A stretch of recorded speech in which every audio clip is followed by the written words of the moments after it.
this, you have to practice it. All right, so we're going to start with a clean canvas. We're going to clean and cut out the top where we want to install the hair unit.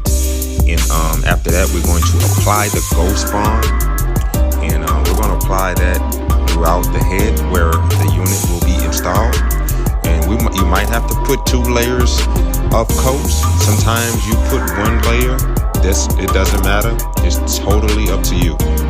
So we're going to take the unit, we're going to put dots in around the unit and dots on the head so we can align the unit once we get ready to install.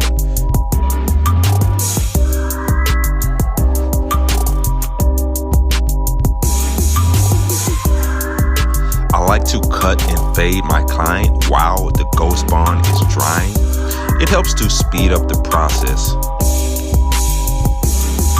And remember, after applying the adhesive, if you notice some white Ghost Bond like here, there's a few little spots. But once it's completely clear, then you can apply the unit.